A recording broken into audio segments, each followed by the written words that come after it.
Hidden just beyond the ordinary world, the Enchanted Tea Room welcomes those who arrive carrying grief, a longing, unanswered questions, or a quiet ache they cannot name. Its door opens not by chance, but by need. Within its warm stone walls, time slows. Teacups are poured with care. Flowers seem to listen. Stories unfold gently, one visitor at a time, each revealing moments of loss, hope, healing, and unexpected grace. No one is rushed, no one is judged, and no one leaves quite the same as when they arrived. The Evening Freda Stayed, Part 1. Freda left on a quiet evening. There was no panic in it, no fear. She simply had raised the young girl to adulthood, and her nanny position was fulfilled. Her world dimmed the way a lamp does when someone turns the knob slowly. What would she do now with her life? What was her purpose?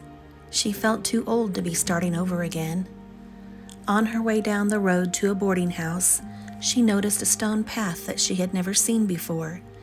She knew it was getting dark soon and didn't have time to be dawdling, but the path seemed to be calling her name, so to speak. She turned to walk just a little way down the path, but the sensation kept tugging at her heart with each step she took. She had the strongest feeling she was supposed to be here, wherever this path led to. Instead of getting cooler in the night air, it seemed to be getting warmer. "This is odd," she said. At the end of the path stood a quaint little cottage with a beautiful garden of herbs and flowers all around. There was a wooden sign that read, "The Enchanted Tea Room." She noticed the doorway opening, and she sensed a welcoming feeling coming from inside. As she stepped inside the tea room, she was warmly greeted by Catherine, the owner. "Welcome, and sit wherever you would like." Freda chose a small table with a seat near the hearth. There were candles glowing brightly, and the scent of beeswax filled the air. Catherine brought her a blend of tea and poured from the teapot into her cup. "Enjoy your tea and stay as long as you would like." She sipped the warm brew, and it felt like a beautiful memory. On this night, she had expected loneliness. Instead, there was something that felt like clarity. Not light exactly, not blinding or overwhelming, but a knowing so complete it felt like breathing after a lifetime underwater. She understood her life all at once, the moments that mattered, the ones she thought were small, the countless times she had stayed when leaving would have been easier. She saw a child she had once been a nanny to, the little girl with frightened eyes and a blue ribbon always slipping loose, the way she waited at the stairs, the way she slept only when Freda was near. She felt again the weight of the child's trust, the way love had passed between them without contracts or permanence. And then Freda understood something else. The child, now a grown woman, would only be 10 years younger than her. She would have already lived a full life. She would have changed. She would have forgotten details. She probably would have remembered feelings. She would have carried the echo of being held into a world that would ask her to be strong too soon. That was when the presence came.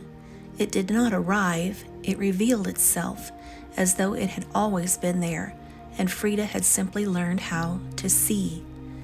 "This part of your life is complete," it said, not in words, but in certainty.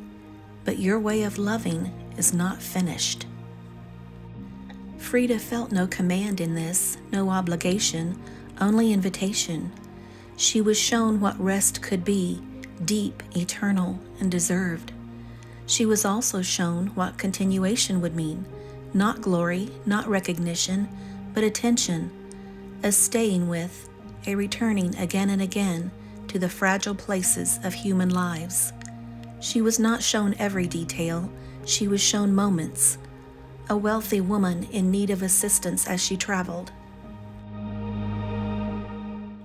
Freda felt the weight of choice settle gently into her hands. You may rest, the presence offered, or you may remain available. Freda thought of the kettle she used to warm each night, the rhythm of pouring, the way tea waited patiently for the child to drink it. She thought of how healing rarely came from answers, but from being received without condition. She did not hesitate. Freda opened her eyes. "I will continue," she said, not bravely, not sacrificially, but truthfully. "If continuing on is what I know how to do." The presence did not praise her, it trusted her. And so Freda became something new, not erased, not exalted, but extended. She was allowed to carry her life forward, refined rather than replaced, memory without pain, love without exhaustion. Where someone sits down in honesty, you may meet them. Catherine smiled softly and asked if she would like another cup of tea. "Yes, please," she replied, and she sat for a very long time. Time folded softly around her like a shawl she had worn before.